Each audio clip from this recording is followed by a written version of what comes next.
Mila esker, hemen ordu hauetan egoteagatik, bai? Arratsaldeko mainguruarekin hasiko gera. Kasu honetan, mainguru honetan aztertu eta landu nahi dugu krisiak nola eragin duen jatorri atzerritarra daukaten familietan eta euren seme-alabetan, bai?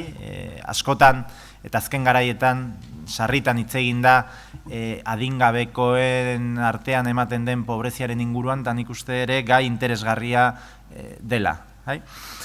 Buenas tardes a todos y a todas. La sesión de la tarde de esta primera jornada de las cuartas jornadas, valga la redundancia, sobre inmigración e integración, vamos a intentar analizar el impacto de la crisis económica sobre las familias inmigrantes, sobre los hijos e hijas de estas familias inmigrantes, porque bueno, al final muchas veces hablamos de segundas generaciones y nos ponemos a mirar al futuro, nos planteamos también, y cuando hablamos de educación, hemos estado hablando antes de educación y mañana también nos tocará hablar de expectativas de futuro, muchas veces nos centramos en ese futuro, en ese plazo largo, diría yo, o mirada a lo lejos, y se nos olvida muchas veces el momento actual, ¿no? Y la situación de las familias inmigrantes, de sus hijos y de sus hijas, y en estos momentos, pues bueno, la crisis económica tiene su relevancia, no lo podemos obviar ni mucho menos, ¿no?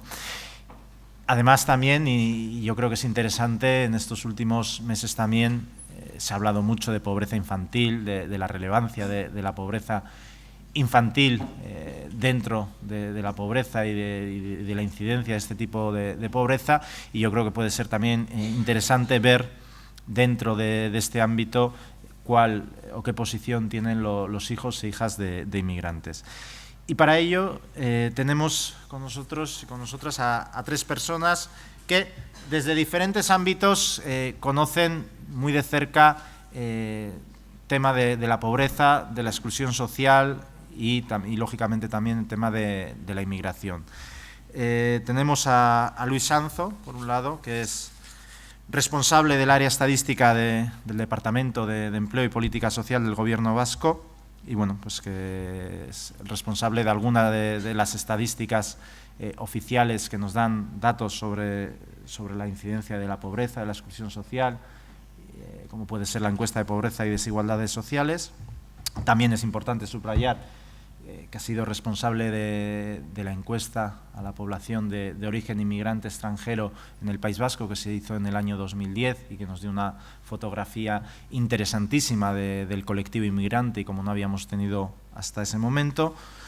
Tenemos también a mi derecha a Estíbaliz Martínez, que es miembro de CEAR Euskadi desde el año 2002 y que en la actualidad es la responsable del programa EMEN, que trabaja bueno, con menores o ya mayores, con jóvenes extranjeros no acompañados, y yo creo que nos podrá presentar el programa, que creo que es muy interesante y más en un momento como este. Y también tenemos a Ana Sofi Tellechea de Cáritas, trabajando en Cáritas desde hace ya bastante tiempo, y que, bueno, aparte de eso también es profesora de Servicios Sociales en la Universidad de Deusto, y que, bueno, pues ha trabajado mucho, ha colaborado también con el observatorio pues en el anuario, hemos tenido, bueno, pues varios encuentros y que conoce de primera mano la situación del colectivo inmigrante en términos de pobreza y exclusión social. Como podréis observar, no hemos traído perfiles similares, por decirlo así. Luis trabaja más en el campo de la estadística, de los estudios, de la investigación. Ana Sofi quizá más unida a la intervención, aunque también trabajando mucho el tema de la investigación en su conjunto. Y Estíbaliz, en cambio, pues acotado, por decir así, un programa de intervención con un colectivo concreto dentro de lo que es el grupo de personas inmigrantes, ¿no? Estimábamos que podía ser interesante traer esta visión diferente que podría completarse.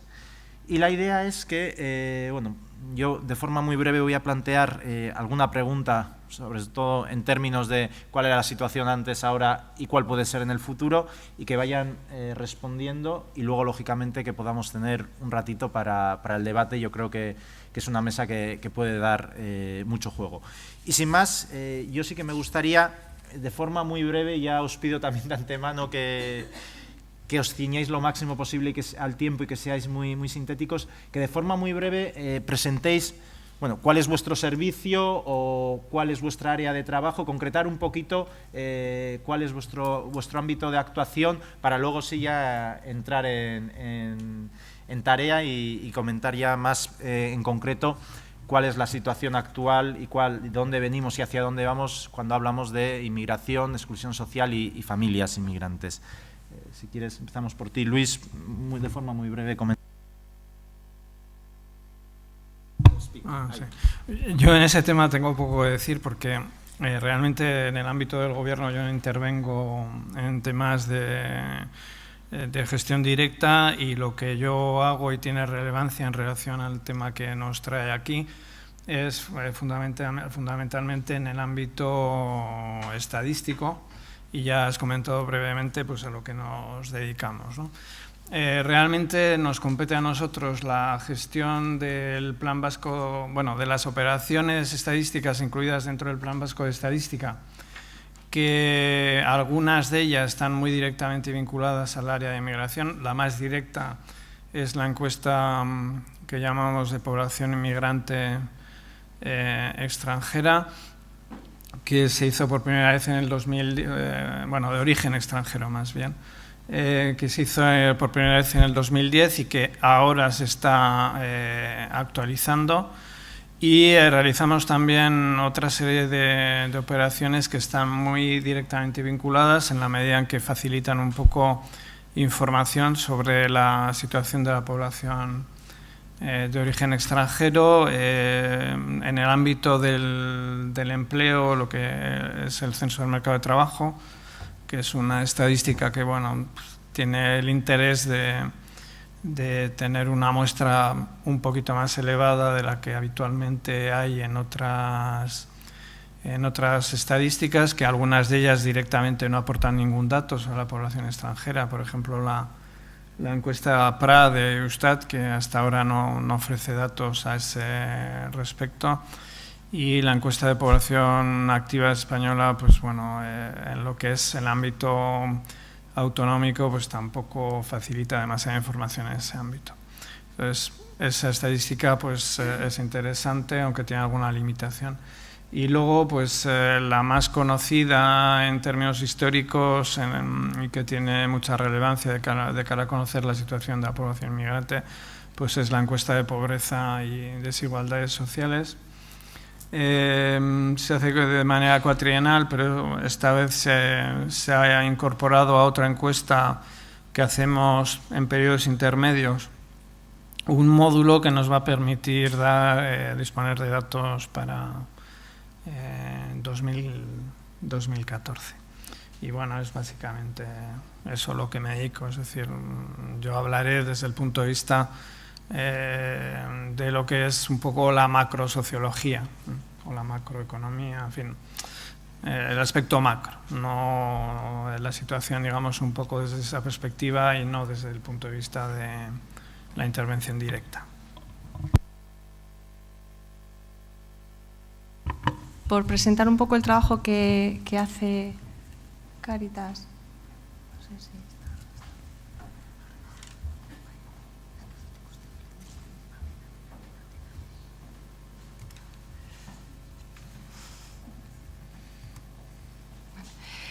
Cáritas trabaja en el campo de la pobreza y la exclusión con un impacto, pues he traído la imagen del 2013 para que nos vamos a hacer una idea, con un impacto en torno a una población de 12.000 personas en el 13, y de las cuales pues la mitad más o menos eran personas de origen extranjero, ¿no? Bueno, y repartidas, pues bueno, en los datos que vosotros que ahí veis entre hombres y mujeres.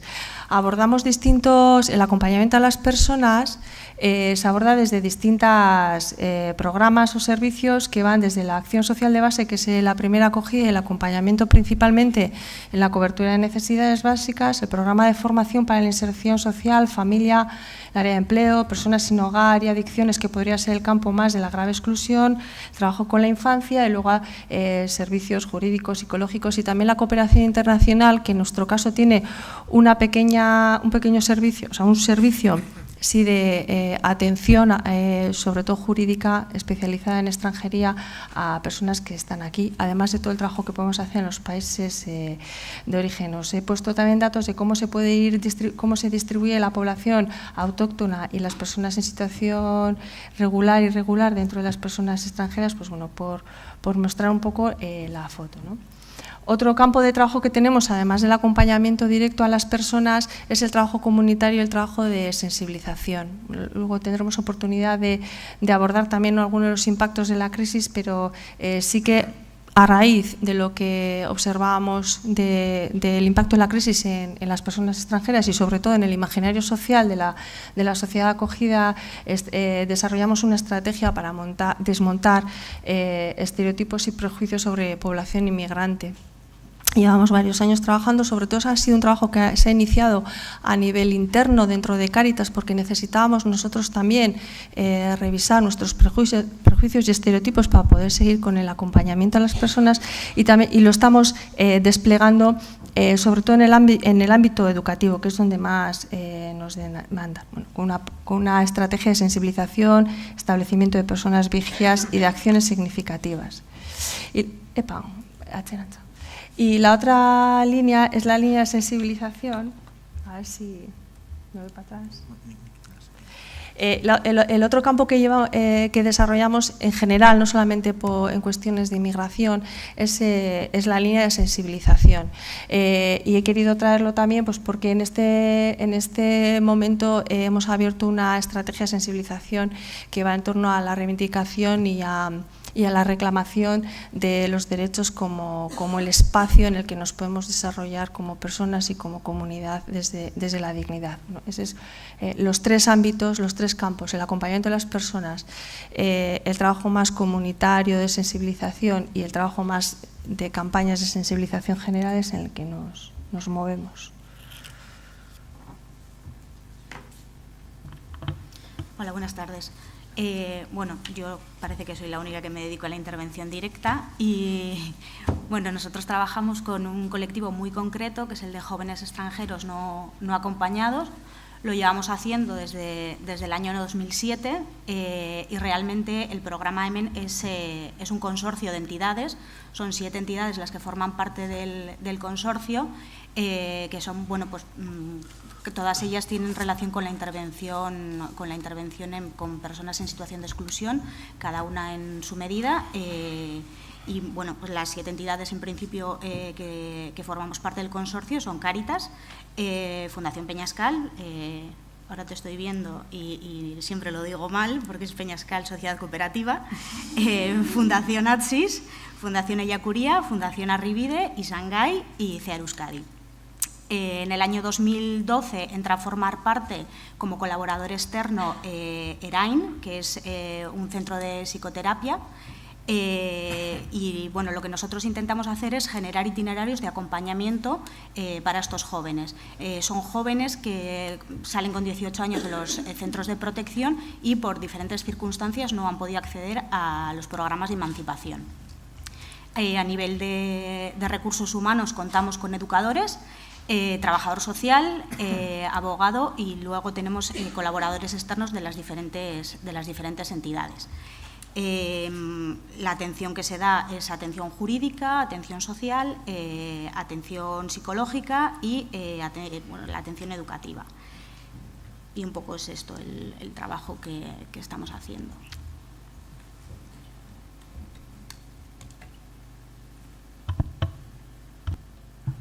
Bueno, y tras esta breve presentación yo sí que creo que puede ser interesante ahora y entrando ya en harina, Comentar, por un lado, y siempre desde vuestro ámbito de trabajo, de intervención, de investigación, ¿cuál era la situación previa a la crisis? Es decir, en la época de bonanza, ¿cuál era la situación socioeconómica, material de las familias inmigrantes? ¿Cuál estaba siendo? Porque, bueno, nosotros desde el observatorio muchas veces hemos hablado de ese continuum de estabilidad, ¿no? Parecía que en el periodo de bonanza económica, y Miguel Laparra hablaba de un modelo de integración español espontáneo y basado en el empleo, parecía que todo iba bien. Según iban pasando el tiempo había una mayor estabilidad, se tenía una mejor situación administrativa y parecía que se estaba dando de forma más o menos automática o espontánea esta inserción, esta integración o como le queramos denominar. Aparece la crisis y sí que yo creo que podría ser muy interesante que desde vuestro ámbito comentaseis inicialmente cuál era la situación previa a la crisis y cuál es la situación actual, es decir, cuál ha sido el impacto de la crisis, qué rupturas ha habido con respecto al proceso de integración de estas familias inmigrantes, qué elementos se mantienen, qué cambios ha habido, qué rupturas, bueno, pues incidir en esas diferencias y poder ver qué cambios se han dado en este proceso. Luis. Bueno, hemos quedado en que yo haría una presentación básicamente primero de cuál era la situación antes de la crisis y después de las otras intervenciones haría una... porque realmente hay algunos elementos que revelan que no existe tanta ruptura, ¿no? Es decir, que había elementos previos bastante problemáticos. En relación a esto, lo primero que tendría que decir es que los datos de la encuesta a la que me refería antes, el Censo del Mercado de Trabajo, reflejan que la crisis se adelanta claramente en el colectivo de población extranjera. En este sentido, es de los escasos grupos sociales en los que se detecta una caída de la ocupación con anterioridad a la crisis financiera. En principio, la caída de la ocupación en Euskadi es posterior a la crisis de finales de 2008, pero hay algunos sectores económicos y algunos sectores sociales donde se observa una caída previa. En el ámbito económico es en la industria y en el ámbito social es en la población extranjera. Esto no quiere decir que la población extranjera sea afectada porque trabajaba fundamentalmente en la industria, son procesos diferentes, pero sí que tienen una relevancia importante. En la población extranjera entre 16 y 64 años, la proporción de personas ocupadas aumentó de 49,5% en 2001 a cifras bastante elevadas, cercanas al 68% en 2005 y 2006. Sin embargo, esta proporción baja en 3,5 puntos, situándose en el 64,5% a finales de 2007 y primeros de 2008. Tanto el CMT de 2007 como la encuesta de pobreza del 2008 reflejan ambas esta caída. Este cambio negativo incidía en segundo lugar en un colectivo que con anterioridad a la crisis ya se veía claramente afectado por el impacto de las formas reales de pobreza y ausencia de bienestar. Esto aprovecho para comentar un poco lo que señalabas de Miguel Laparra, etcétera. Siempre he defendido que la situación previa a la crisis era bastante más complicada en el ámbito español, que era más complicada además que lo que era en el caso vasco. Y yo creo que precisamente el no haber prestado tanta atención a esa realidad es uno de los motivos por los que posteriormente la crisis ha tenido tanto impacto. A primeros de 2008 en Euskadi, un 25,2% de la población inmigrante, de origen inmigrante, se encontraba en situación de pobreza real por apenas un 3% en la población nacional. La diferencia es realmente importante, es una tasa de pobreza 8 veces superior y tasas de pobreza que eran elevadas. 25% es una cifra realmente muy elevada. La proporción llegaba al 39,3% al incluir al conjunto de personas en situación de ausencia de bienestar real, es decir, personas que no necesariamente todas estaban afectadas por la pobreza, pero sí que de alguna manera vivían al margen de lo que se considera pues, el mínimo de bienestar más o menos aceptable en el ámbito o deseado en el ámbito vasco. La diferencia también en este caso era muy nítida porque ese 39,3% había que compararlo con el 6,5% de la población nacional. Por otra parte, mientras 3/4 partes de la población vasca de origen vasco se situaba en posiciones de completo o casi completo bienestar, en esa situación únicamente un 27,6% de la población, se encontraba un 27,6% de la población inmigrante. Por lo tanto, antes de la crisis la situación ya era preocupante. Por otra parte, los elevados niveles de pobreza de la población inmigrante no constituían ninguna novedad en 2008. Es decir, el problema no era 2008, un año donde ya nos acercábamos a la crisis, sino que ya entre 2000 y 2004 se había observado un fuerte crecimiento que apenas se modera posteriormente entre 2004 y 2008. La pobreza real aumenta en el cuatrienio 2000-2004 del 14,1 al 26,8% y apenas se reduce en alrededor de 2 puntos, 25,2 en 2008. El impacto de los problemas de ausencia de bienestar pues sigue la misma línea, aumenta de 28,3 a 42,4 entre 2000 y 2004 y se rebaja apenas al 39,3% en 2008.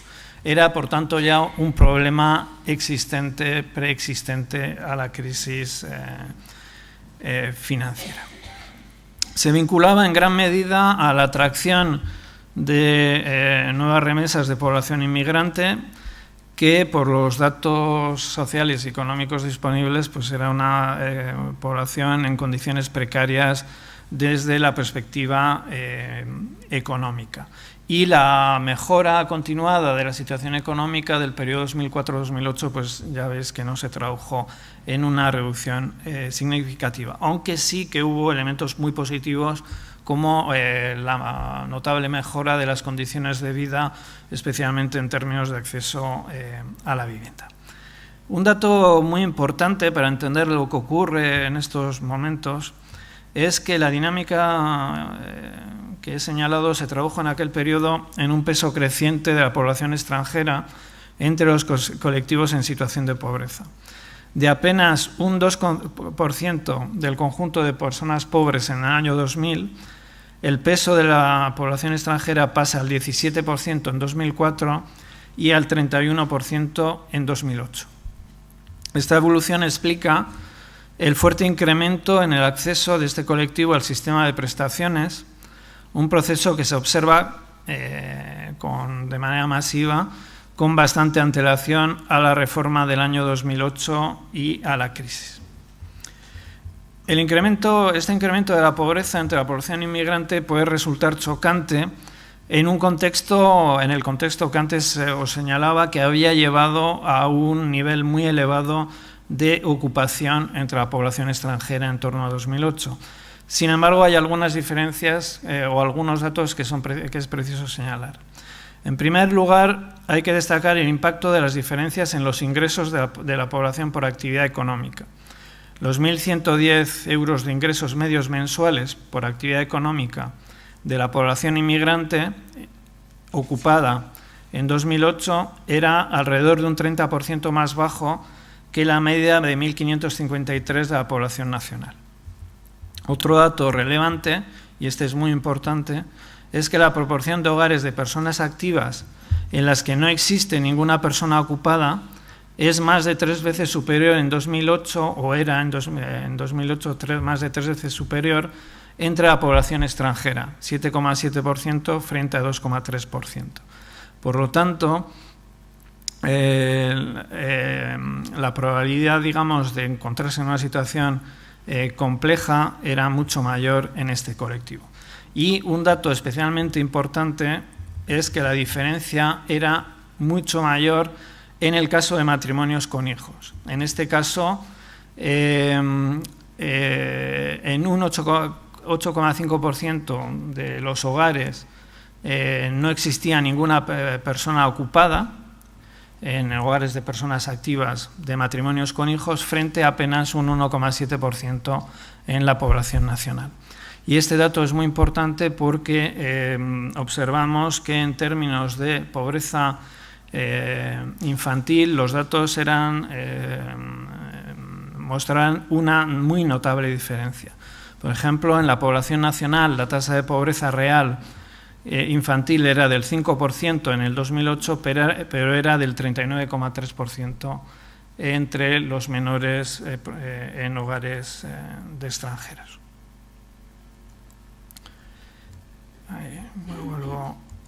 Sigo con es un dato que acabo de sacar porque se me había olvidado sacar y es relevante. Un tercer aspecto a destacar es la limitación que de cara a acceder a empleos dignos representaba entonces, antes de la crisis, el impacto de la irregularidad laboral. En 2006, por ejemplo, se detectaban casi 25.000 casos de personas extranjeras que vinculaban sus problemas especiales de inserción laboral, paro u ocupación irregular a la ausencia de permiso de trabajo. En 2010 esta cifra se había reducido a 12.000 casos y es una tendencia a la baja que se mantiene con posterioridad.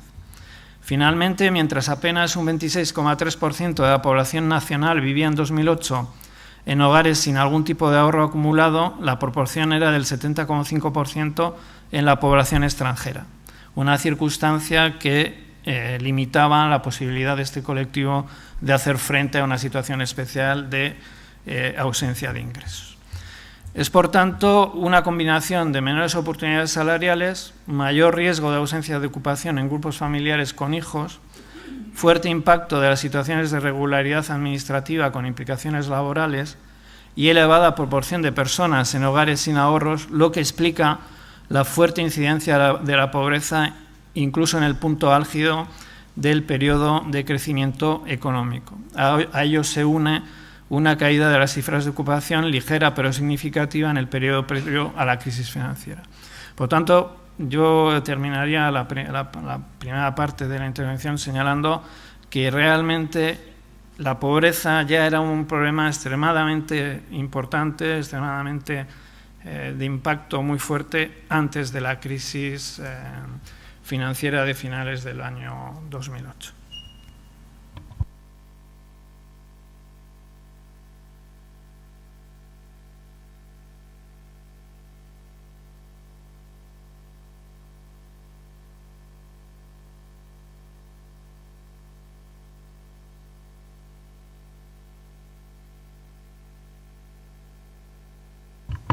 Desde la perspectiva de Cáritas es una foto, quizá con otros datos, pero que sí que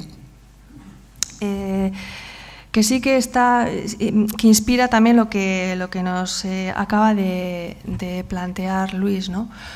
La crisis ha afectado a gran parte de la población, pero ha afectado a población que antes de la crisis ya estaba en situación vulnerable, y el colectivo de familias de origen extranjero, el colectivo de familias inmigrantes, pues era uno de los colectivos claramente vulnerables, incluso en el periodo precrisis, ¿no? Cuando presentaba el trabajo que hacíamos en Cáritas, planteaba el impacto de nuestra acción en una población de 12.000 personas en el 2013. En el 2007 habíamos acompañado a 9.600 personas, menos personas en conjunto, pero la incidencia de las personas extranjeras sobre ese trabajo que desarrollamos en el 2007, el que podríamos considerar como a las puertas del momento precrisis, eran personas de origen extranjero.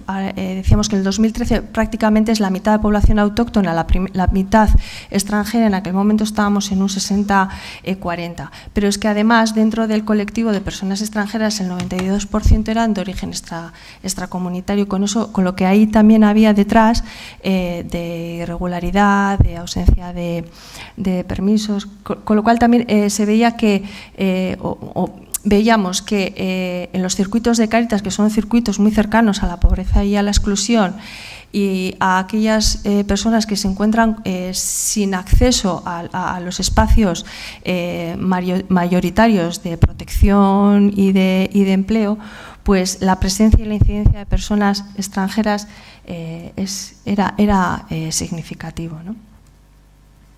Fundamentalmente eran mujeres las que estaban ahí. ¿Qué nos encontrábamos en aquellos momentos?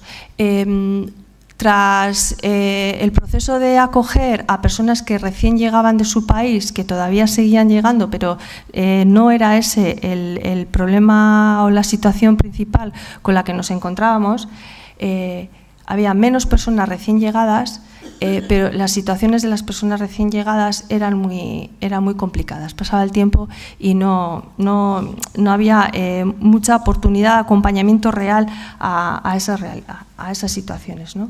Por otro lado, aquellos procesos migratorios que habían comenzado años anteriores, pero que no habían conseguido culminar pues, con una incorporación laboral regular, o con un arraigo familiar, o con una protección, o con procesos más o menos de inclusión social, tenían un impacto muy negativo en el impulso vital de las personas, ¿no?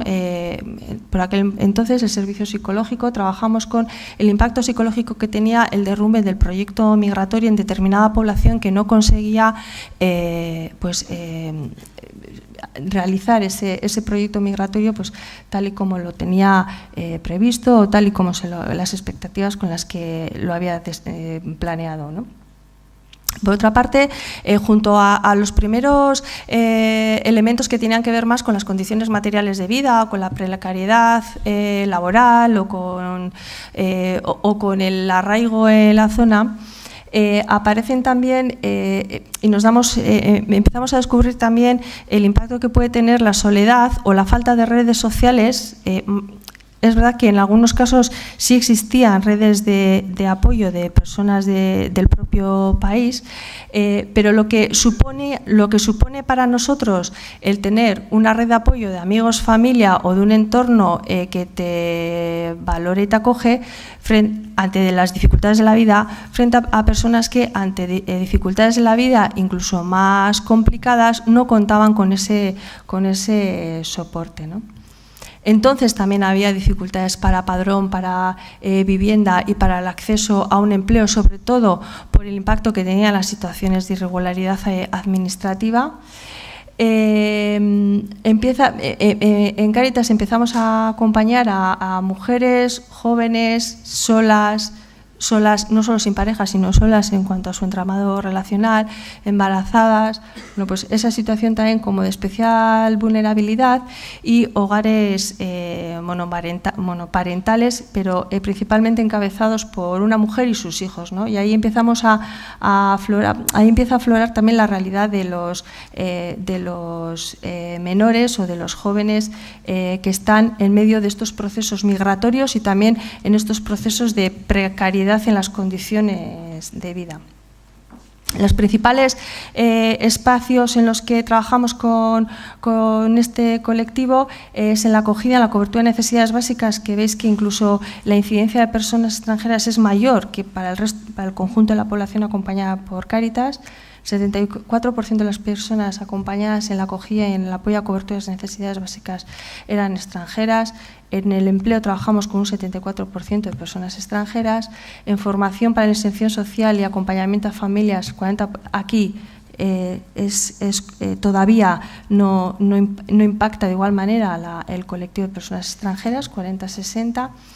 Y en todo caso, y mayoritariamente, estamos hablando fundamentalmente desde lo que la realidad que llega a Cáritas, de la realidad de mujeres.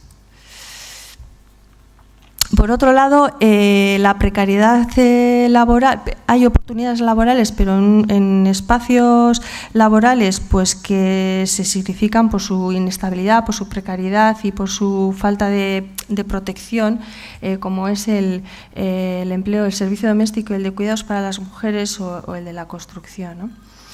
Sí que vemos en aquellos momentos pues, la oportunidad de poder trabajar procesos de incorporación social desde la formación vinculados a la prestación de la RGI en coordinación con los servicios sociales. Ahí empezamos a probar si esos espacios pueden ser espacios de inclusión social, y también Con los movimientos de reagrupación familiar comienza todo el acompañamiento, los procesos de escolarización, las becas, la incorporación del mundo educativo de los hijos e hijas que van viniendo en los procesos de reagrupación, ¿no?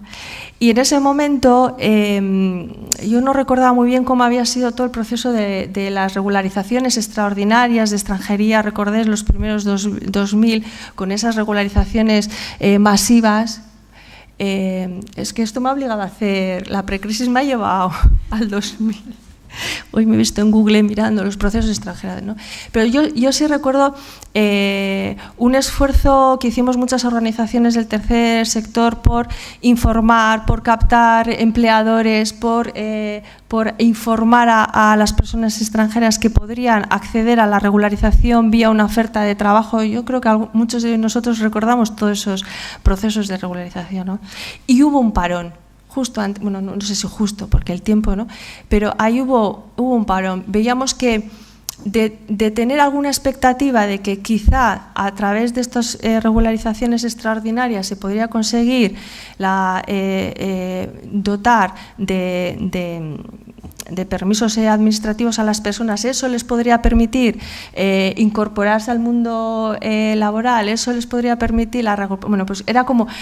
A ver, no había como una perspectiva de probabilidad un poco precaria, cogida con pinzas, pero en eso apoyábamos los procesos de acompañamiento, ¿no?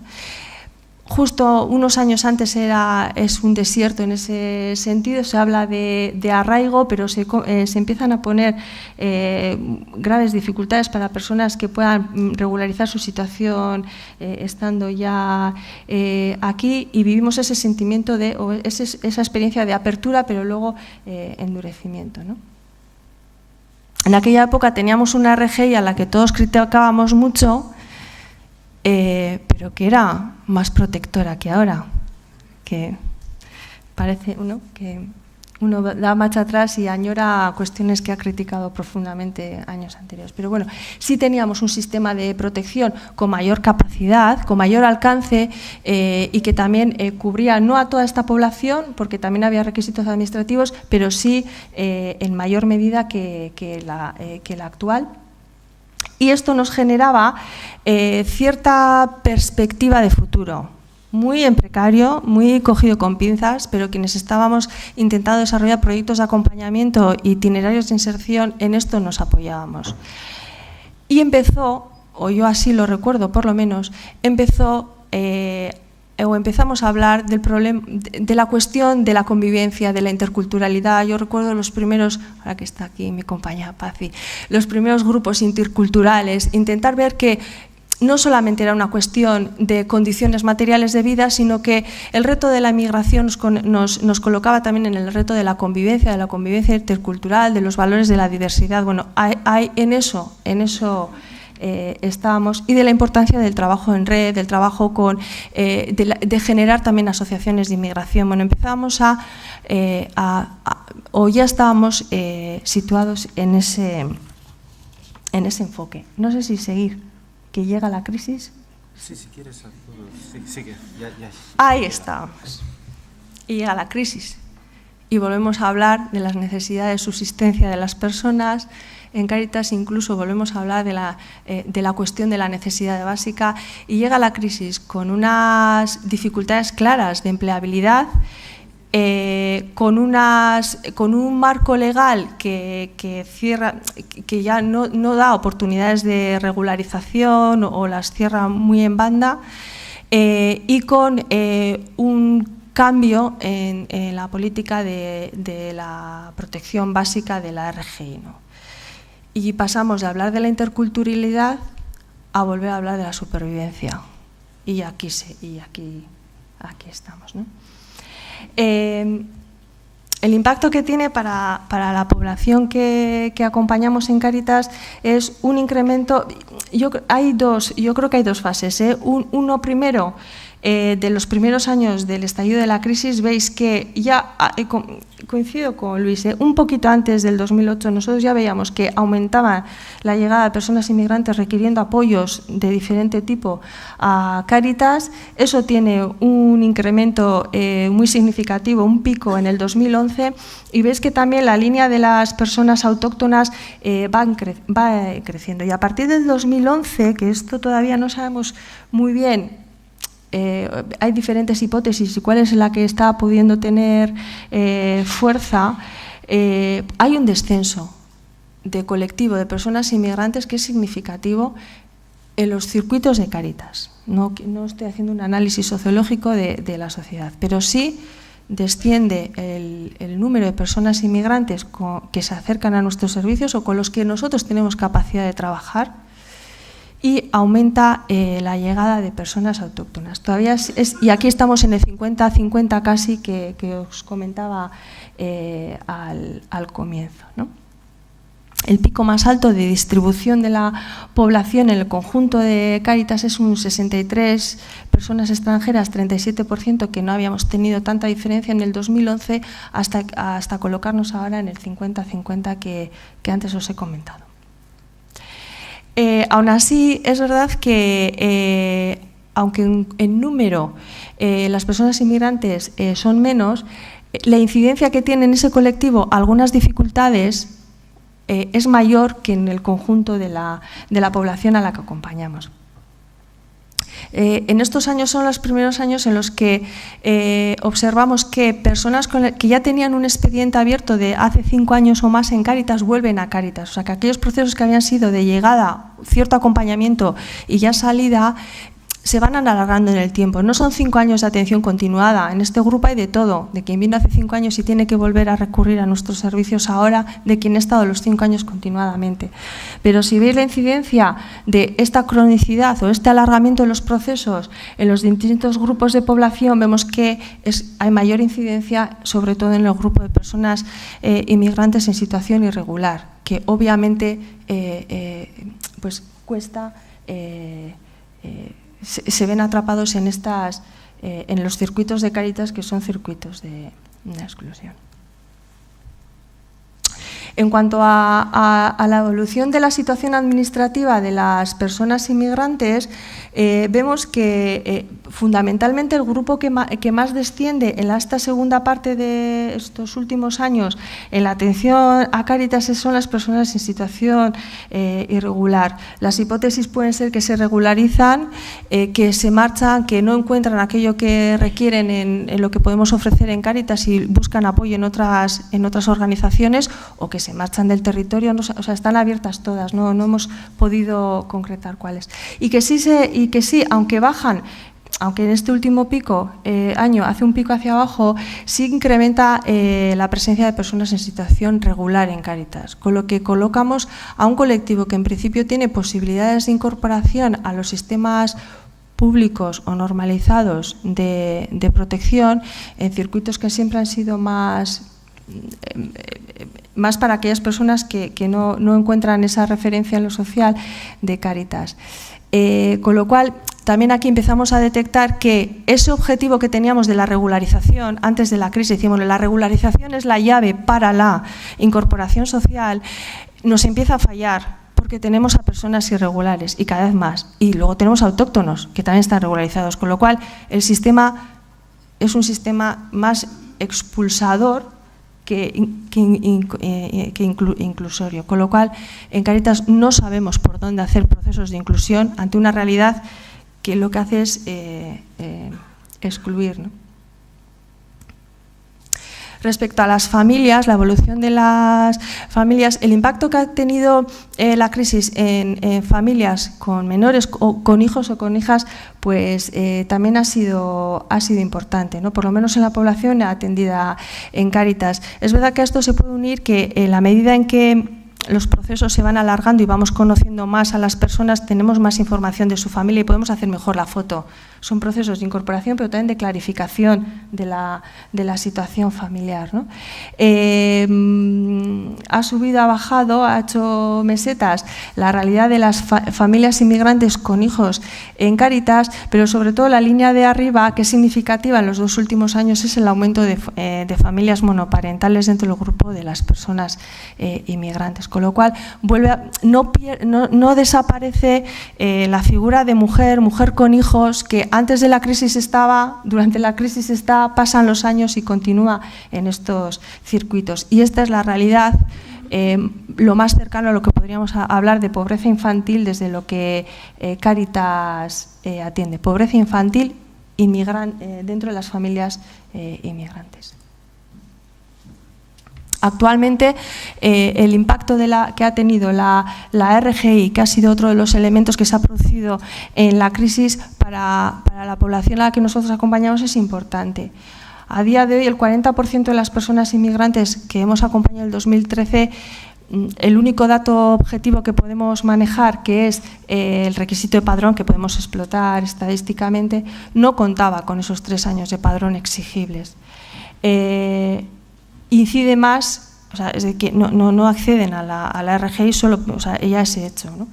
Están fuera de la protección y de las posibilidades de protección. Y esta realidad incide más en las personas con una situación irregular. Es un 39% y un 34%. No hay mucha diferencia, pero la irregularidad sigue siendo un factor de mayor vulnerabilidad, ¿no? Y cuando hablamos de RGI, quizá vamos hacia la parte más monetaria de la protección, ¿no? La propia renta, pero también tenemos dificultades para establecer procesos de inclusión sociolaboral por el contexto, por la situación de las personas, por su irregularidad, porque son familias con hijos, porque que no solamente es las dificultades de una protección económica, sino las dificultades de establecer proyectos enfocados hacia la inclusión en todas sus vertientes, ¿no?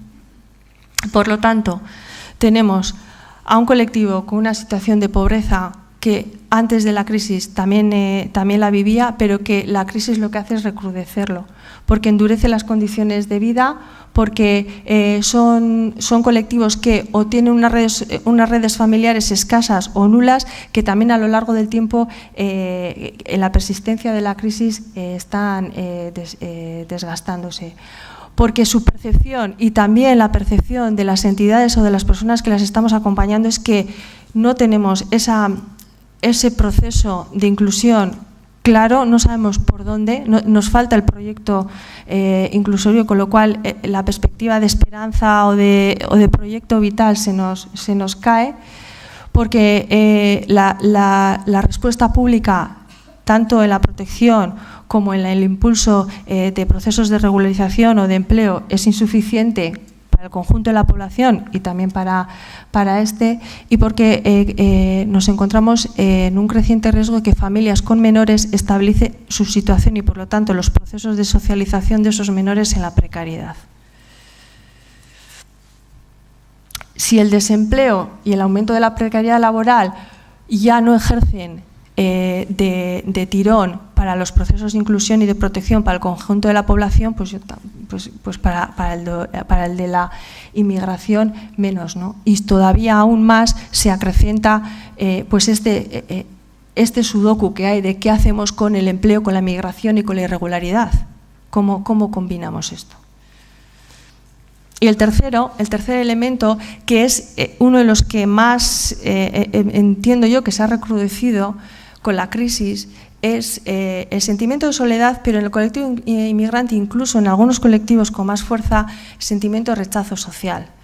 El estigma de clase peligrosa que se está sobrevolando sobre parte de este colectivo, sobre todo, pero en algunos más, con otros que se están cuestionando algunos asuntos que creíamos que no eran cuestionables hace unos años, ¿no? Y el reto que tenemos, además del reto de la protección o de los derechos, es cuestionarnos o preguntarnos por la convivencia y la identidad y la construcción de la identidad en una sociedad que es y será diversa culturalmente. y eso es lo que tenemos, eso es lo que vamos a tener, y esa pregunta aún no está ni siquiera debatida o planteada con la suficiente seriedad que merece.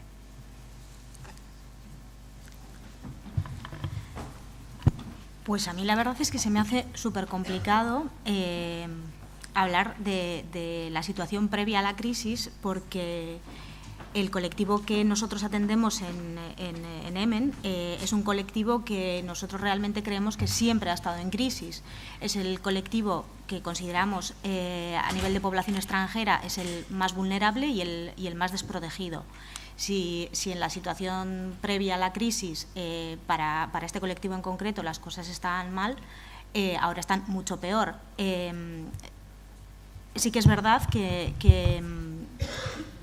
desde el año pasado el número de menores extranjeros que han llegado a territorio ha bajado notablemente, pero es que las oportunidades también han bajado notablemente. Cuando estábamos en la situación, en principio, de bonanza económica, este colectivo era un colectivo que estaba bastante estigmatizado a nivel de ideario social. Entonces, sí que es verdad que con muy poco es un colectivo que sale adelante, pero ese muy poco ahora mismo no lo tenemos. Es un colectivo que tiene un proceso migratorio muy, muy claro, y es mejorar su futuro profesional y laboral, y realmente pues ahora lo que nos estamos encontrando es una vuelta atrás. La verdad es que no he sacado estadísticas y estaba haciendo un poco de memoria en relación a lo que estaba diciendo Ana Sofi. Yo sí que me acuerdo que durante los años 2008-2009 este colectivo tenía un porcentaje de inserción laboral que era bajito, estábamos hablando de un 15, un 20%, y en 2 años ese porcentaje baja hasta el 5%. Nosotros estamos, igual suena un poco mal lo que voy a decir, pero estamos intentando sobrevivir con este colectivo. Es un colectivo que sale de los centros de protección en una edad que es la adolescencia, que es clave para desarrollarte como persona, y realmente salen sin tener ni sus necesidades básicas cubiertas. Entonces, todo esto realmente de una situación precaria ha ido a una situación mucho más precaria. Si antes tenían acceso al sistema sanitario, ahora no tienen acceso al sistema sanitario. Entonces, hay cuestiones que realmente son como infranqueables. Es un colectivo que, como os decía antes, es potencialmente, se pueden insertar perfectamente en el mundo laboral con muy poco, pero realmente accedían a puestos de trabajo de baja cualificación. Con la crisis, los puestos de baja cualificación realmente lo que han hecho es tender a desaparecer, con lo cual, lo que os comentaba, si antes estábamos mal, pues ahora estamos peor. Aunque sí que es verdad que sí que vemos ciertos brotes verdes, o sea, no es todo negativo, pero sí que en el 2013 bueno, pues las cosas empiezan como a mejorar un poquito. Otra de las cosas que pasaba era que en la situación anterior a la crisis contábamos con un porcentaje de jóvenes que sí que tenían conductas disruptivas, y podría ser del total de personas que nosotros atendíamos, podría ser como un 1%, y en las últimas estadísticas que tenemos hablamos ya del 5%. O sea, realmente caen de una situación de exclusión a una situación de grave exclusión. Empiezan a utilizar sistemas, como decía Ana Sofi, que antes no se utilizaban. O sea, al final es como que los procesos van hacia atrás. Este colectivo, por la edad que tiene, no puede acceder a la renta de garantía, que tanto se habla actualmente, y con la modificación del decreto de las ayudas de inclusión social, hay un periodo de tiempo en el que sus itinerarios de incorporación realmente se truncan completamente si no han conseguido una inserción laboral. Entonces es un poco una carrera contrarreloj a ver cómo mueves el castillo de naipes. O sea, si mueves una pieza se te va cayendo la otra. Entonces, por eso me resulta como muy complicado hablar de situación antes de la crisis y de la situación en la crisis. Es que para este colectivo es una crisis continua en sus vidas, es una crisis su proyecto migratorio por el desarraigo que significa, es una crisis la llegada a España y es una crisis el continuar sus procesos. Nos estamos encontrando actualmente con jóvenes que, habiendo hecho unos procesos de incorporación buenos o muy buenos, en algunos casos, haber logrado una inserción laboral, nos encontramos que en el 2013, en el 2013, no, es un poquito antes, es en 2011-2012, que empiezan a volver al programa pues porque sus procesos migratorios han fracasado con la crisis. Entonces, tener que volver a levantar esos procesos de incorporación con las dificultades que había en esos momentos.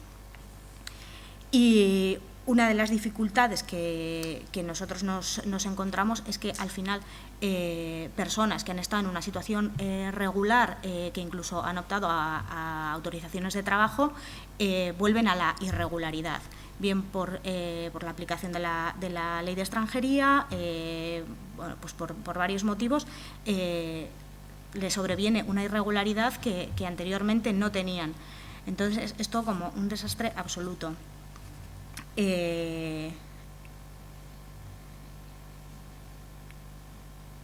Bueno, yo creo que os he contado un poco todo. Igual luego en la ronda de preguntas sale alguna cuestión más, o sea, que pueda incidir más.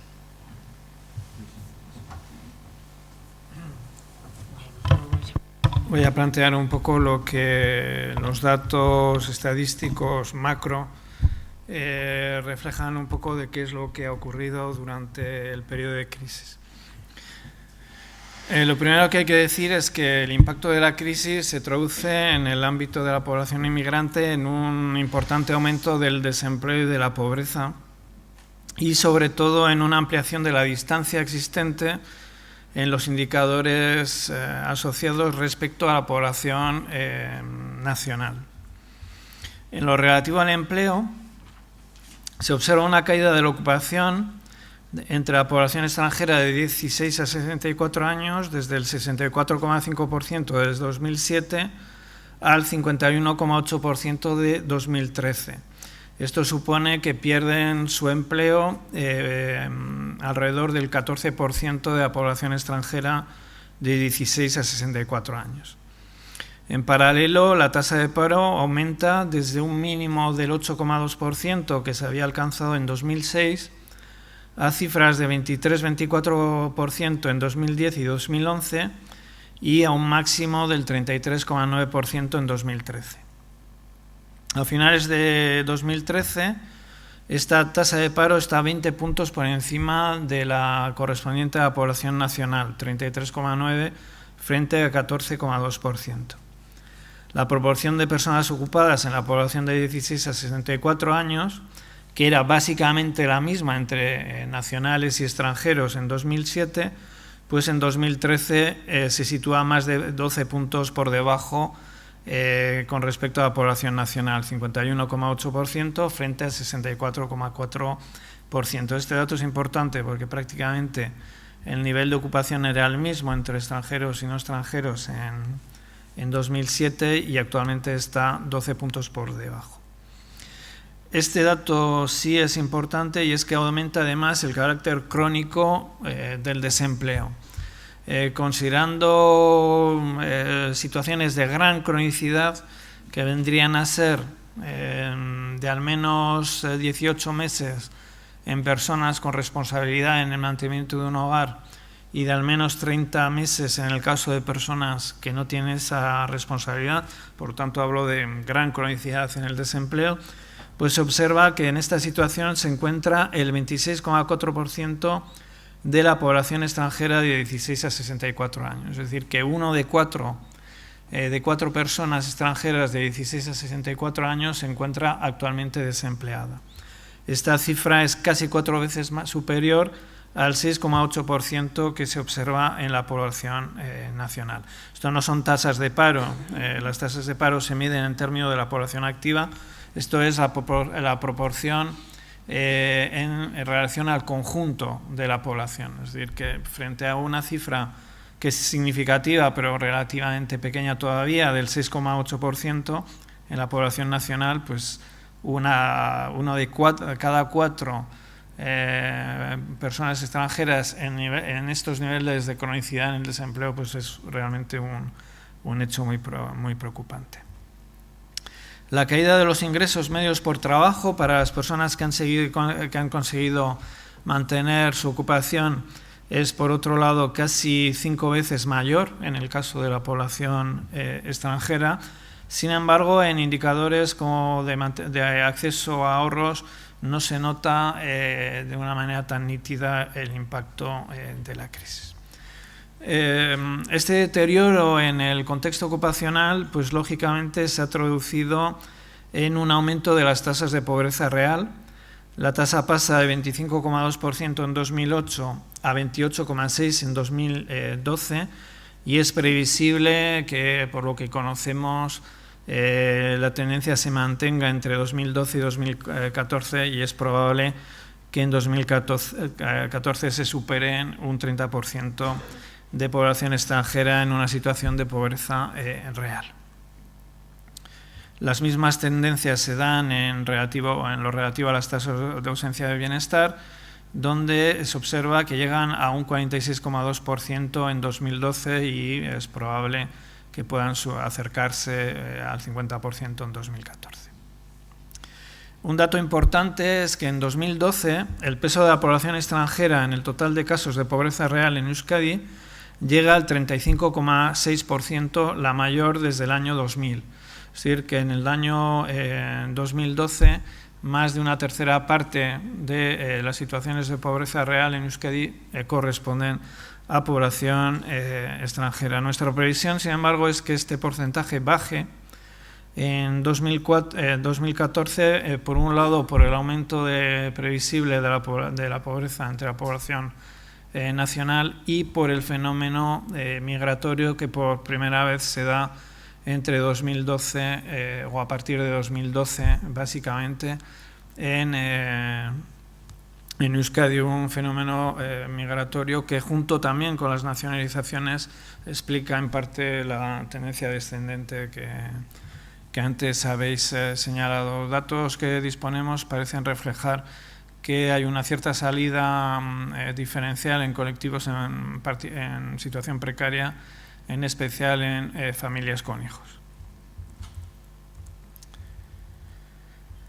Sin embargo, yo creo que también es conveniente señalar algunos elementos compensadores que han mitigado en parte el impacto de la crisis entre la población inmigrante residente en Euskadi y tienen que ver, por una parte, por un cierto mantenimiento, al menos en sus aspectos esenciales, del sistema de bienestar. Es cierto que ha habido restricciones en el acceso a la sanidad, pero en términos de acceso a la tarjeta sanitaria, etcétera, se está, yo creo, haciendo un esfuerzo por mantener un poco el sistema. Los datos de los que disponemos en cuanto a indicadores de integración en la escuela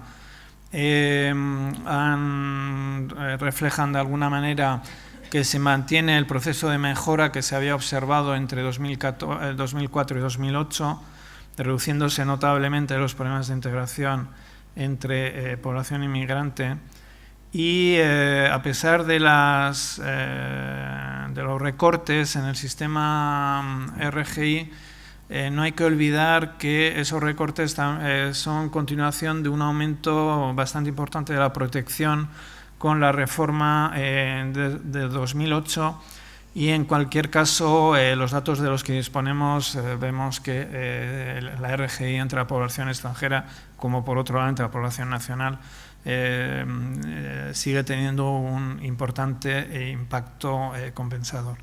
Hay otro factor que es muy importante en el caso vasco y es que las cifras generales de regularidad descienden y en el otro polo hay un aumento de los procesos bastante notable, además, sobre todo en los últimos años, de acceso a la nacionalidad, un factor que de alguna manera contribuye a mejorar las perspectivas de integración. Aunque los datos de los que disponemos, tanto de paro como de pobreza, revelan que la población nacionalizada de origen extranjero mantiene niveles de pobreza y de desempleo que, si bien son intermedios con respecto entre la población nacional y la población que es extranjera que no accede a la nacionalidad, en la práctica están más cerca de los niveles de la población extranjera, por lo tanto sigue siendo un colectivo en situación comparativamente precaria. Sin embargo, es cierto que el juego o la combinación de estos elementos compensadores explica que la proporción de personas en hogares que se consideran a sí mismos pobres o muy pobres sea algo más baja que lo que señalan las cifras objetivas, nuestros indicadores objetivos, con tendencia descendente, además, hasta 2008, y que se mantienen en un nivel relativamente estable entre 2008 y 2012. Así, el indicador de pobreza subjetiva, es decir, proporción de personas en hogares de población inmigrante extranjera que se consideran a sí mismos como pobres o muy pobres sobre el total, pues después de aumentar de 11,1 a 20,8 entre 2000 y 2004, se reduce al 14% en 2008 y de forma algo paradójica al 12,3% en 2012. Por lo tanto, siendo cierto que hay dificultades de mantenimiento del estado de bienestar, también, digamos, hay un cierto efecto de contención. Los datos que entrevemos hacen pensar, sin embargo, que aunque se mantenga la pobreza subjetiva por debajo de la objetiva en 2014, es previsible un sustancial deterioro de la autopercepción de la situación entre la población migrante en los últimos años. Esto es lo que diría un poquillo con respecto al concurso. Para ir acabando y viendo también que el tiempo apremia, sí que me gustaría que planteaseis qué perspectivas de futuro. El escenario, yo creo que ha sido una constante en las tres personas, y habéis subrayado en vuestros comentarios, es el de que, por un lado, hay más quizá continuidades que rupturas con respecto al colectivo inmigrante, que muchas veces, y es la sensación que yo, o la idea que he podido extraer, en los periodos de bonanza no han disfrutado tanto de los beneficios que ha podido disfrutar la población autóctona en términos económicos, y a su vez en el periodo de crisis económica se intensifican las dificultades, por decir así, realmente un círculo vicioso. Y en este sentido yo creo que sí que podría ser interesante que planteaseis de cara, yo diría que a corto y medio plazo, qué prioridades, qué retos hay, qué prioridades en términos de políticas públicas, en qué colectivos dentro del grupo de personas de origen extranjero habrá que focalizar la atención y la intervención para poder hacer frente a la situación y en definitiva, ¿no?, pues plantearnos e intentar que nos deis algo de luz en el escenario actual y en lo que viene en los próximos años. Y sí que os pido también que seáis muy sintéticos, muy breves, y quizá las ideas casi que las lancéis a modo de flash para que las podamos también debatir entre todos y todas en el debate, y viendo que andamos ya justitos de tiempo. Igual, por cambiar un poco el orden, si queréis, Esti o Ana Sofi, porque Luis también descanse, pues si quieres, Esti.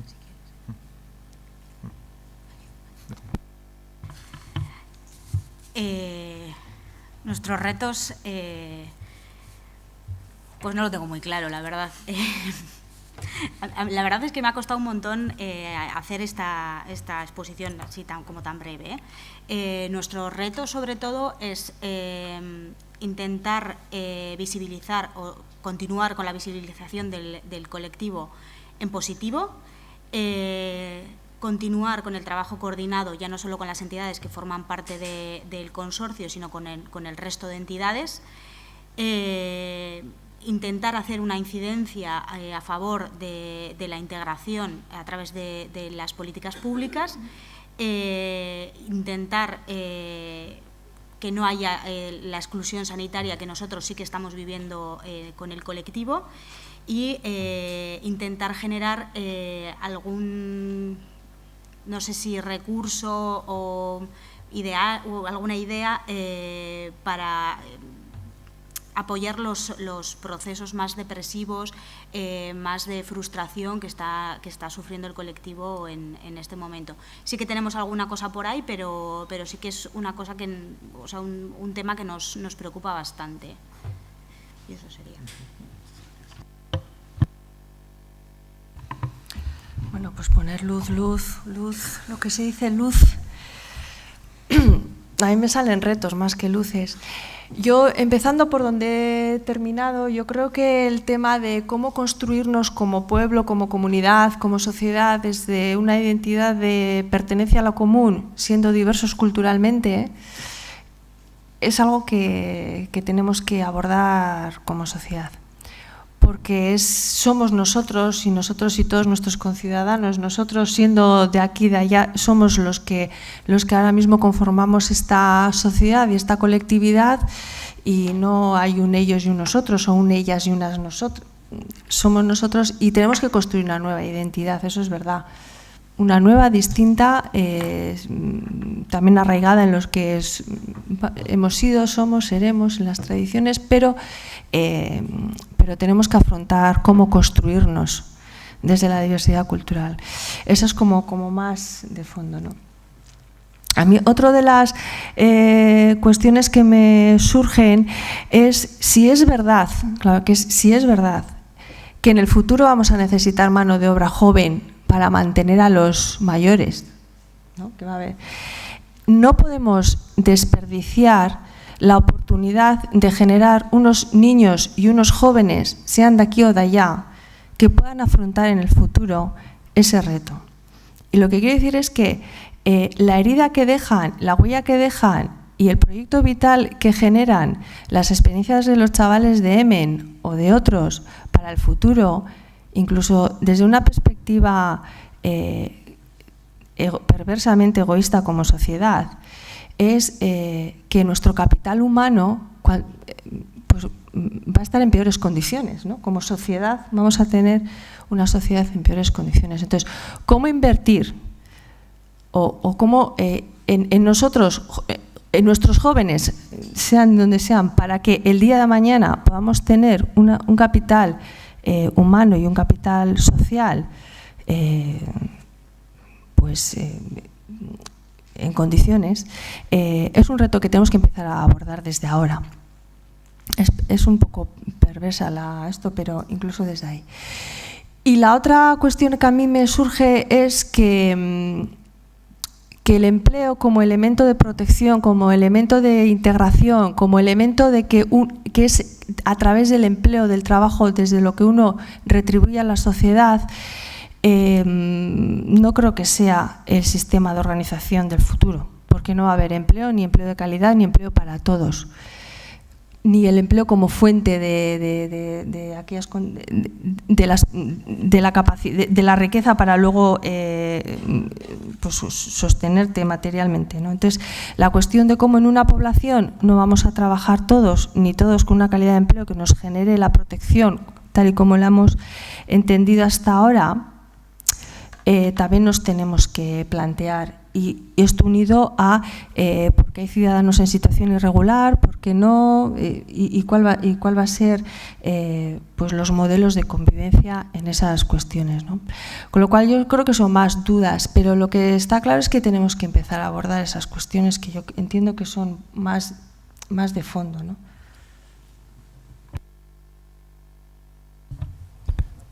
Bueno, sigo. Bueno, yo diría que hay algunos elementos que deberían permitir tener o defender una imagen un poco más positiva del futuro que espera la población de origen inmigrante que la realidad que tenemos en la actualidad. Yo destacaría los siguientes. En primer lugar, yo diría que a pesar de todo el discurso mediático y político existente, mi opinión es que no existen realmente conflictos sociales graves con la inmigración. Es decir, que realmente no vivimos en un país donde la inmigración sea realmente un problema en términos de convivencia social, de desintegración social, de conflicto entre las partes. Yo creo que hay un desfase entre el discurso político y mediático y la realidad. Si uno analiza la evolución de los indicadores parciales, en realidad se detectan indicadores parciales de los que nosotros seguimos habitualmente, se detectan en general líneas de mejora en la mayor parte de los indicadores de integración social. Luego, por otro lado, debe también recordarse que los datos de integración laboral resultaban positivos antes de la crisis. El nivel de ocupación de la población extranjera era el mismo que el de la población nacional, y que en todo caso pues las diferencias se correspondían a diferencias salariales de condiciones más difíciles entre la población extranjera, pero no había diferencias en términos de acceso al trabajo. Es decir, que la idea de la población extranjera como población que viene a aprovecharse de un sistema de protección que hubiéramos montado, pues yo creo que difícilmente se acopla, digamos, con la realidad.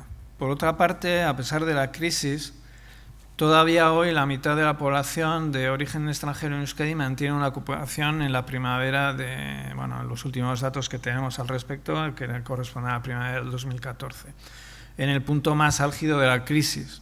A partir de entonces, de alguna manera, se recupera algo el empleo en Euskadi.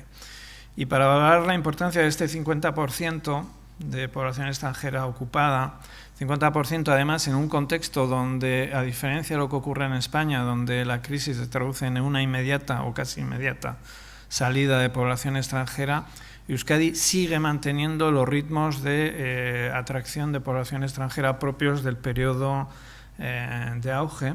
Entonces, en este contexto, a pesar de ello, un 50% sigue estando ocupada, y este dato debe compararse con el nivel de ocupación que correspondía a la población nacional durante la última crisis anterior a la actual, entre los años 93 y 95, que se situaba para la población de 16 a 64 años nacional entre el 46,6 y el 47,9%.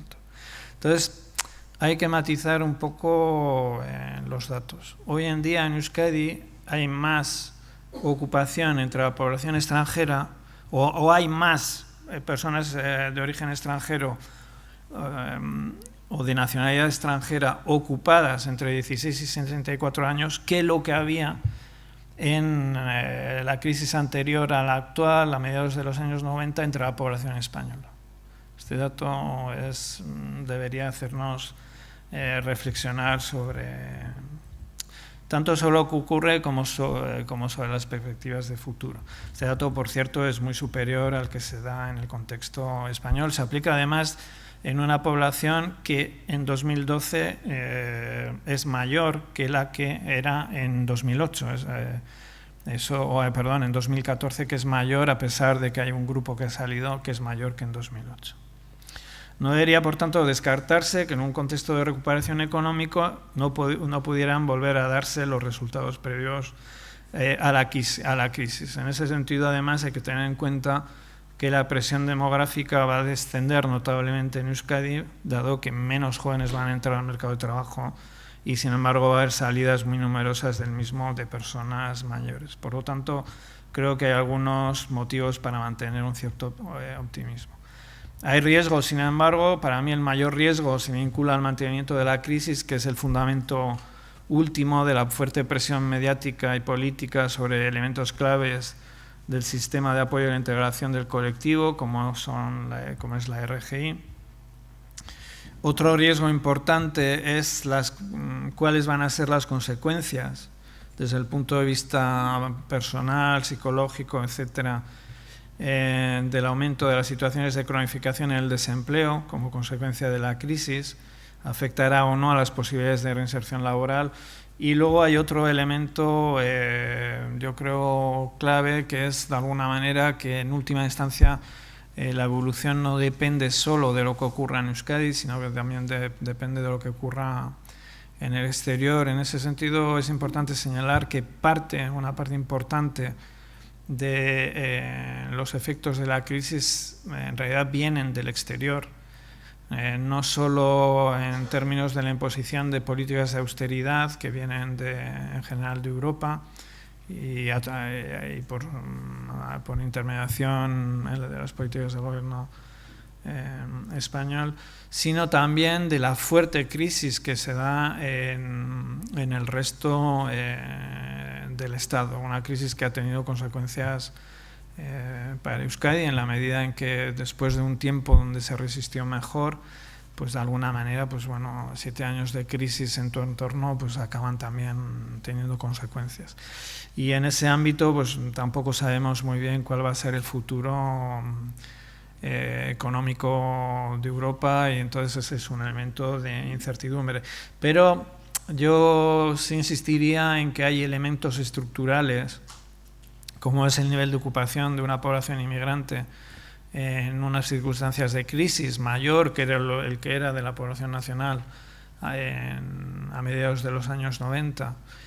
Y por otro lado, esa realidad, digamos, demográfica que sí ha sido muy negativa para los niveles o digamos para la posibilidad de lucha contra el desempleo durante toda la última parte del pasado siglo y hasta la actualidad, pues va a tener un efecto exactamente el contrario, bueno, de hecho ya está teniendo ese efecto contrario, de tal manera que, bueno, creo que razonablemente al menos podría mantenerse un escenario posible un poquito más optimista tanto para la población inmigrante como para la población nacional.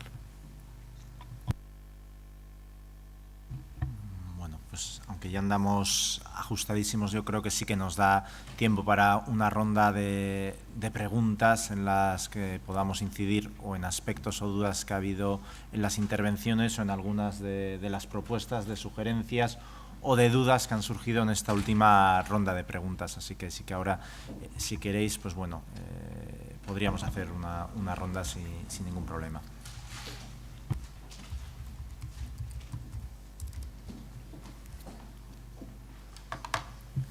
Ya sé que no es la hora, pero bueno, yo creo que sí que puede ser interesante aprovechar que tenemos aquí a 3 personas expertas en la materia, pues para poder lanzar alguna cuestión, duda o reflexión que empate con sus reflexiones.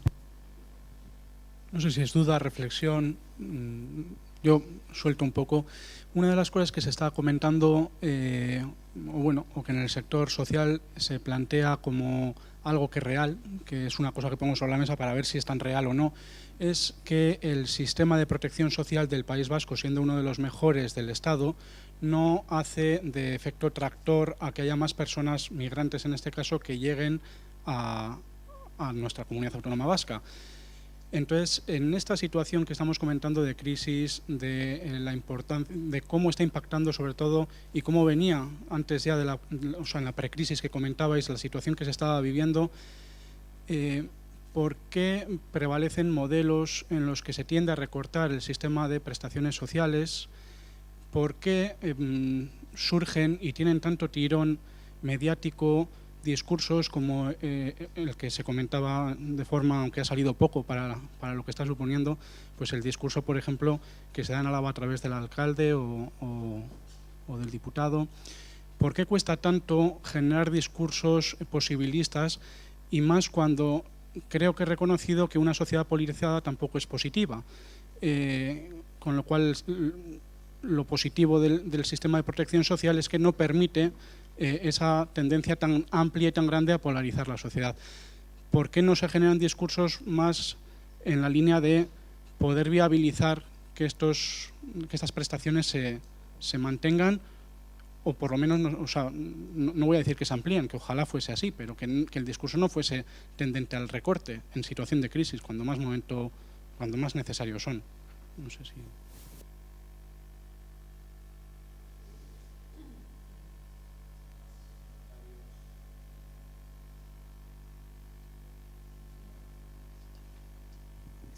Comentario, pregunta, porque esta mañana nos comentaban que Jesús hablaba, creo que estaba buscando datos, no sé si cuántos chicos han incorporado fuera del tiempo en el sistema escolar, con lo cual quiere decir que muchas veces son familias que han accedido a que sus hijos lleguen, o familias que han venido juntas, ¿no? Y por otro lado vemos la situación de crisis con sus sombras sobre todo, ¿no? Pero yo me planteo la idea de la educación, y desde la educación la idea de expectativas, ¿no? Porque las familias que traen a esos chicos o que vienen estos chicos son familias con expectativas. Entonces, mi comentario es este, digo, es que es como una contradicción, ¿no? Por un lado vemos una situación tan complicada, tan compleja, y luego por otro lado vemos la esperanza, ¿no? que crece desde las dificultades. Entonces, ¿cómo veis esto que pueda afectar a estas segundas generaciones o a esta juventud migrante?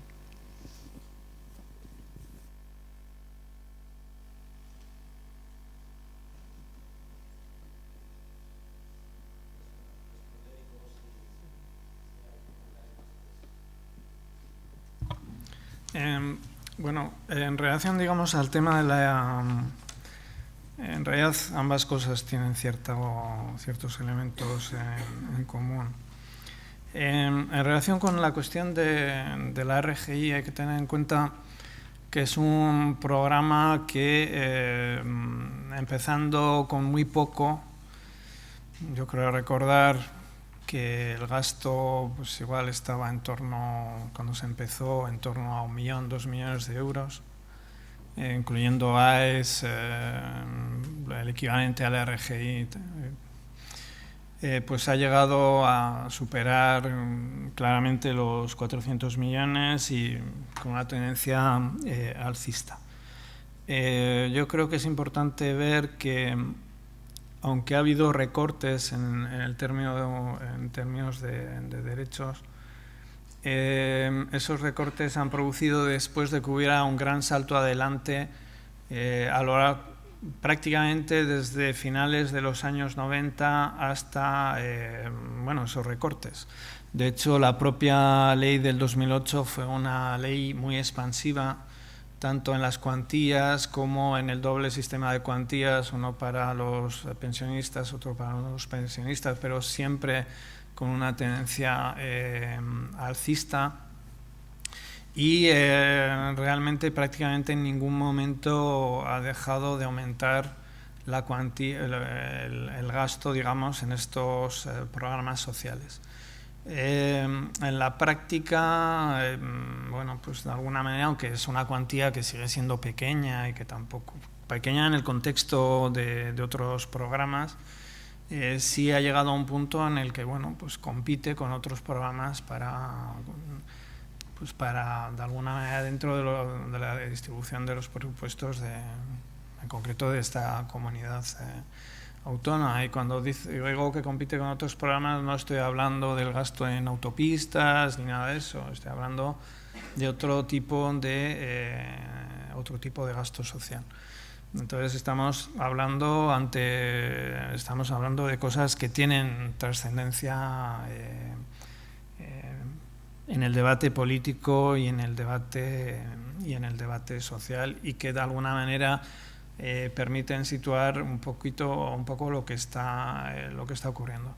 También hay que ver que de alguna manera, quizás por el origen de este sistema, que no hay que olvidar que prácticamente nadie apoyó desde el punto de vista en el ámbito social.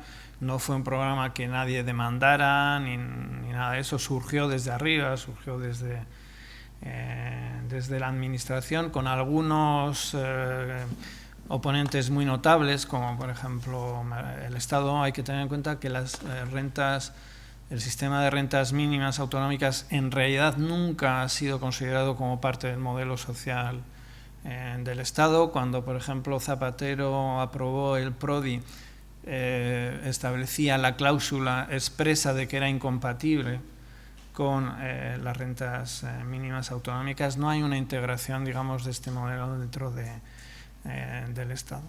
Y en cierta forma eso ha llevado a una situación un poquillo paradójica, que es que de alguna manera es un programa que los sectores digamos, sociales o los sectores más avanzados en la línea de defensa de los modelos sociales, pues, de alguna manera tienen dificultad en apoyar o critican abiertamente. Entonces, hay una cierta paradoja, o al menos ha habido hasta ahora, que es de alguna manera algo que surge desde la administración, sin grandes apoyos externos, con alguna posición muy clara por parte de un Estado que todavía hoy podemos decir que no integra dentro de su modelo de protección, y que llegado el momento de una posición muy fuerte, pues tampoco tiene grandes defensores más allá de los cuatro de las paredes del Departamento de Empleo y Políticas Sociales. Eso yo creo que es importante, tenerlo claro. Sin embargo, es un modelo que realmente ha contribuido a que la realidad del País Vasco sea diferente de una manera notable a la que es la realidad de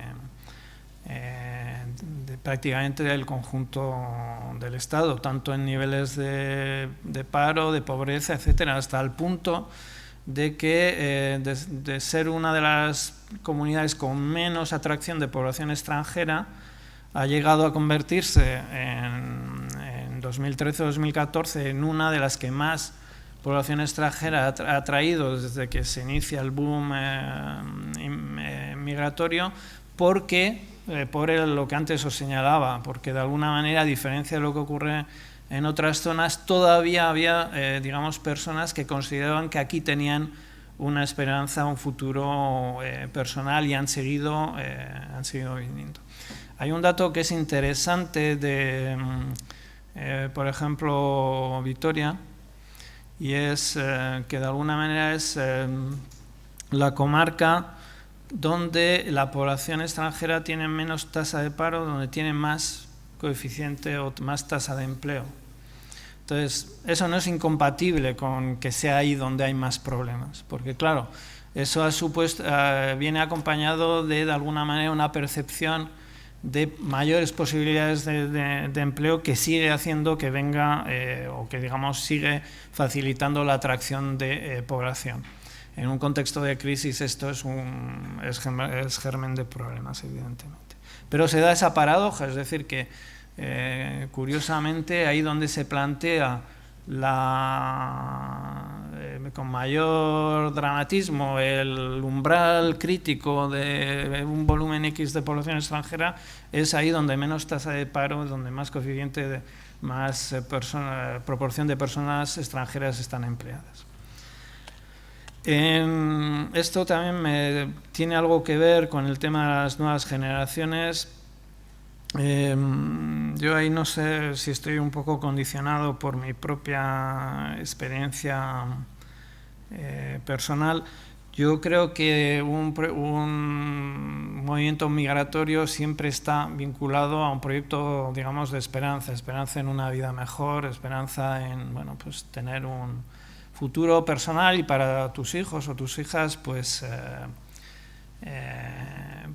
mejor. Yo, por ejemplo, cuando alguien dice que aquí vienen a por las ayudas sociales, francamente me resulta difícil de entender, porque todos sabemos que con lo que significan realmente las ayudas sociales es sobrevivir. No creo que nadie se arriesgue o se plantee venir a un sitio simplemente para sobrevivir. Cuando uno va a un sitio es porque de alguna manera quiere tener un proyecto de futuro positivo.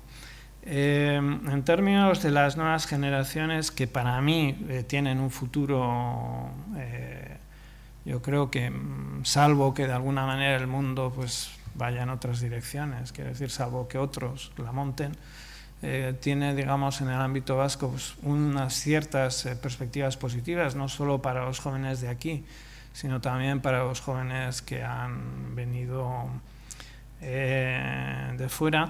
Yo creo que si llega la polémica con la que nos enfrentamos actualmente a unos niveles amplios, pues puede de alguna manera tener consecuencias negativas en la medida en que muchos de ellos puedan llegar a pensar que no existe futuro para ellos en Euskadi, ¿no? Y creo que sería malo tanto para ellos, que creo que sí que tienen, como para nosotros, que ya digo que salvo catástrofe, pues vamos a necesitar personas formadas en el futuro, ¿no?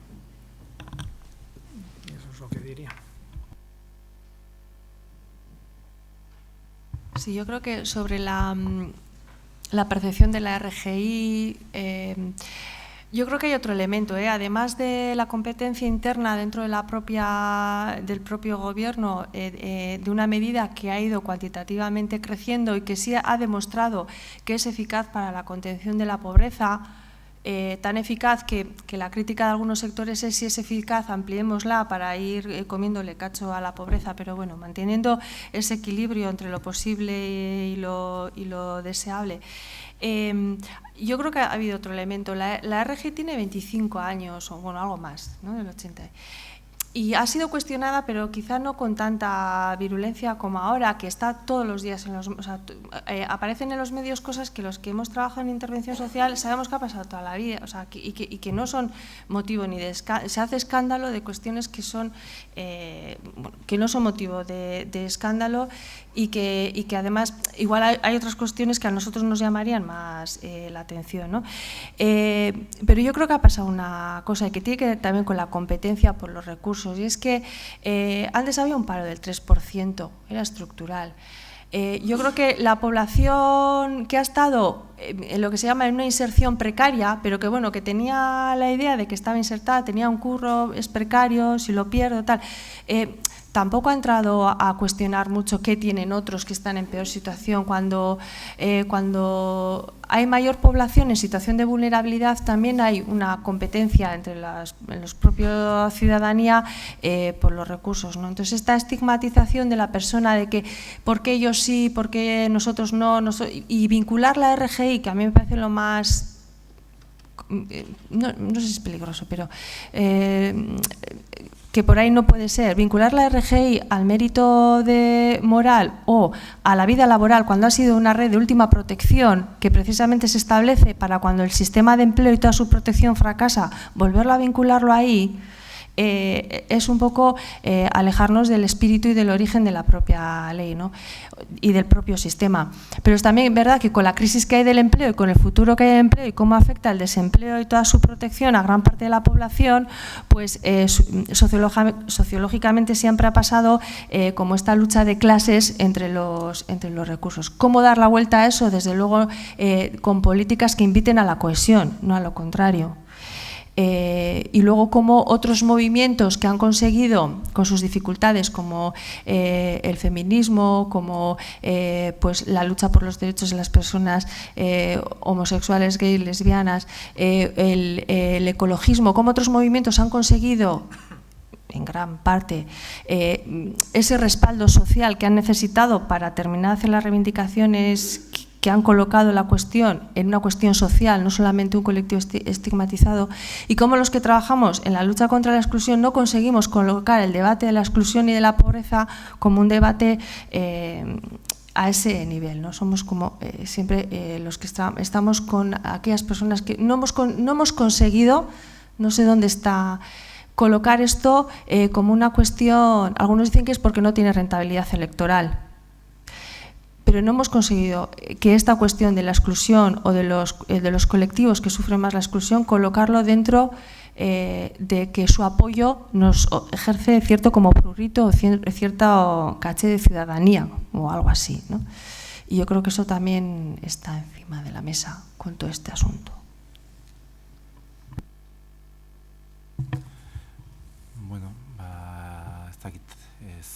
norbaitek zeo zer gehiago, bai, hor badago, ondo iruditzen bazaizue, azken ronda ingo dugu, eta bukaera emango diogu gaurko mahai inguruari.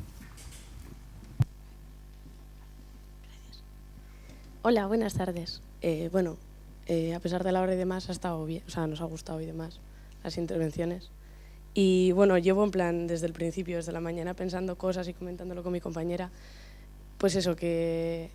Bueno, yo soy estudiante y no hablo desde la ignorancia absoluta, no he trabajado todavía con... Bueno, he hecho lo que he podido, pero bueno, desde mi punto de vista, creo que estamos trabajando, y ahora ya me he decidido a hablar por lo que acabas de decir, de que no sabemos por qué no ha funcionado todo este tema de por qué la exclusión social no tiene todo ese respaldo social que han conseguido otros movimientos, ¿no?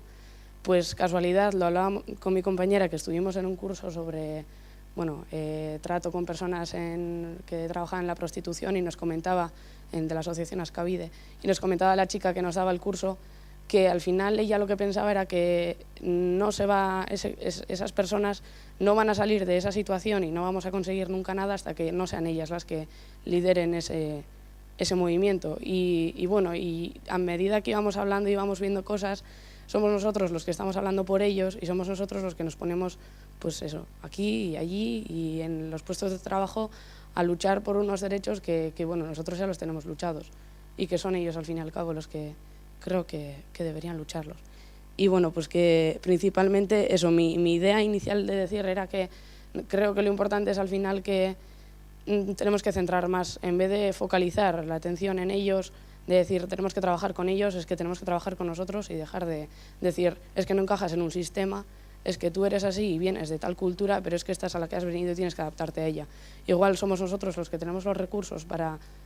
Bueno, estamos asentados, tenemos medianamente unas redes sociales y pues más redes y demás de las que podemos tirar, y como reflexión yo creo que seríamos nosotros los que deberíamos cambiar y flexibilizar un poquito, como hacía por ejemplo Igor Ibarrondo en su trabajo en la cooperativa. Y eso, pues como reflexión, que ya llevaba un tiempo pensándola, y muchas gracias. Mila esker zuri, eta ondo iruditzen bazaizue, saioa bukatu egingo dugu, eta hori bai esan bigarren... Comentar algo de eso, ¿puedo? Sí. No, quiero decir, no sé si hay tiempo o no hay tiempo. Yo creo que hay una cosa que de alguna manera esta sociedad todavía... Bueno, yo me he dedicado durante mucho tiempo a defender un sistema de garantía de ingresos de última red, ¿no? Tanto en Euskadi como en España, con cierto éxito en el caso de aquí y con muy poco en el caso español, aunque de alguna manera la existencia de sistemas de rentas mínimas autonómicas se deba un poco a lo que hicimos aquí. Lo que yo creo que la sociedad española no ha entendido, y yo creo que en realidad no demasiado la vasca en general, en el caso de la vasca fundamentalmente porque no se ha debatido, no se ha difundido demasiado el mensaje, es que de alguna manera cuando se protege o se garantizan unos mínimos económicos a la población que lo necesita, no se está haciendo de alguna manera una política de grupo pequeño, sino que se está haciendo, digamos, una política de apoyo a los más débiles de un conjunto social, dentro de los cuales puede estar en realidad cualquiera en cualquier momento. No quiere decir que todos tengamos la misma probabilidad de estar ahí, pero todos tenemos una probabilidad mayor que cero de estarlo. Y mi opinión es que esa realidad no ha sido percibida. No se percibe esto, es decir, bueno, pues esto forma parte del sistema social como podría formar la sanidad, la educación, etcétera, y no por el hecho de no necesitar en un momento determinado de un médico quiere decir que el sistema sanitario pues no sea universal. Yo creo que uno de los grandes defectos es que ni la sociedad española ni la vasca ha sido capaz de teorizar la necesidad de un sistema de garantía de ingresos como un derecho universal y como una especie de obligación moral por parte de los demás de asumir ese derecho como un elemento propio de sus creencias, etcétera. Y creo que ahí hay un gran déficit. Un déficit que se debe, además, en una parte importante al propio discurso intelectual y académico, que tampoco ha asumido esto. Por ejemplo, en el caso vasco, en el 10% más pobre, el principal ingreso es la RGI. Es mayor que las pensiones, es mayor que los salarios en una situación de crisis como la que tenemos actual, en el 10% más pobre. Sin embargo, la gran tesis que la Academia Española pues de alguna manera oponía a la defensa del establecimiento de un sistema de este tipo era que de alguna manera estos sistemas son sistemas marginales, que no aportan nada frente al gran sistema de la seguridad social, el conjunto de mínimos de las PNCs, de los mínimos de los complementos de pensiones, etcétera. De alguna manera, prácticamente desde que se montó este sistema hasta ahora, yo me he topado de alguna manera en el ámbito español con esa realidad. Y detrás de ello, en mi opinión, está la idea, pues está, digamos, la no asunción por parte de la mayoría de la población de la realidad de que al menos un mínimo garantizado, toda la población tiene derecho a ese mínimo garantizado. Es igual que se haga a través de las PNCs, del sistema de rentas mínimas, de una renta básica. Eso es lo de menos. Eso son cuestiones técnicas que si nos dicen, venga, juntaros ahí durante 10 días, si nos montáis con estos principios, eso es cuestión de juntarse unos técnicos que conocen de qué se está hablando durante 10 días. El problema de fondo es que no se ha asumido en este país esa cuestión. Y por ese motivo, no solo personas, digamos, que la sociedad considera como minorías, la población extranjera, etcétera, ha sufrido de ello. Uno de los grandes colectivos que han sufrido esta realidad ha sido la población joven, una población joven que en este país durante mucho tiempo y prácticamente todavía ahora ha tenido grandísimas dificultades para poder acceder a una vida independiente por la carestía de la vivienda, las dificultades de acceso al trabajo y a un trabajo más o menos estable y la ausencia de un sistema bueno asumido por todos de garantía de ingresos. Entonces yo creo que ahí hay una gran carencia en el debate y es un poco triste, al menos para mí que me dedico, ya digo, un poco a esto, que en ese aspecto casi diría que estamos peor que al principio. Porque al principio de alguna manera no había gran oposición. Yo recuerdo, por ejemplo, que el que llevó al Parlamento Vasco esta cuestión para que se debatiera fue Pablo Mosquera, diputado del Partido Popular, y lo aprobaron todos. Es decir, que de alguna manera en estos momentos, y eso es un poco lo más triste, nos encontramos en una situación peor. Y creo que el fondo de la cuestión está en que la masa, digamos, progresista de la sociedad ha sido incapaz de decir, oiga, mire, en una sociedad como esta, por la vía del mecanismo que sea, hay que garantizar a toda la población un mínimo. Entonces, ahí vengo al fondo de la cuestión de lo que tú señalabas. No es un problema de que los que están afectados asuman el liderazgo. En realidad en esto estamos todos afectados. Yo, por ejemplo, tengo un problema, con mi hija, que tiene dificultades de acceso al empleo, etcétera, etcétera, y yo soy una persona, pues obviamente, pues de los acomodados y de los aventajados de esta sociedad. Si no soy capaz de asumir que los problemas generales pasan porque yo también me implique, porque yo también estoy afectado, no vamos a salir de esto. Y creo que en estos próximos años nos jugamos realmente esto, o de alguna manera cambiar un poco en la línea de una solución para todos, o volver hacia una repetición de, bueno, pues va a ser lo mismo durante 30 años, aunque ahora con una política más clara por parte de aquellos que se oponen a este sistema.